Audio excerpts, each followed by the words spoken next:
Siku moja yalitokea mafuriko katika nchi fulani. Kulikuwa na mtumishi mmoja wa dini, kama mchungaji tuseme. Maji yalivyokuwa mengi, alikuja mtu mmoja akamwambia, mchungaji, tuondoke, maji yanazidi kuwa mengi. Mchungaji akasema, mimi naamini Mungu wangu atanisaidia. Maji yakazidi kuwa mengi. Kapita mtu mmoja na mtumbwi kwenye yale maji. Mtumishi, tuondoke, maji yanazidi kuwa mengi. Lakini akajibu jibu lile lile kwamba mimi naamini Mungu wangu aliye juu atanisaidia.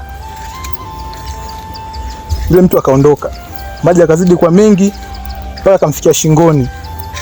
Ikapita ile ndege juu helikopta. Akamwambia, mtumishi, ngazi hapo, panda tuondoke, maji yanazidi kuwa mengi, utaangamia. Lakini alijibu jibu lile lile kwamba naamini Mungu wangu atanisaidia. Baada ya muda maji yakafika yakaribia kumfunika kichwa. Akaanza kulia, Mungu, kwa nini hujanisaidia? Kwa nini unisaidia wakati nimekutumikia ndani ya miaka 20 bila kunisaidia? Baada ikasikia sauti kutoka juu, ikasema, nikusaidie mara ngapi? Nilituma mtu wa kwanza aje kusaidia lakini ukakataa. Nikatuma mtu wa pili vile vile ukakataa. Nikaona basi tena nikutumie mtu wa tatu pia ukakataa. Nifanyeje? Hiyo inatufundisha kwamba katika maisha kuna watu Mungu anawaleta katika maisha yetu ili kuja kuwa msaada kwetu. Lakini sisi tunasubiri miujiza. Yaani mtu anaamini miujiza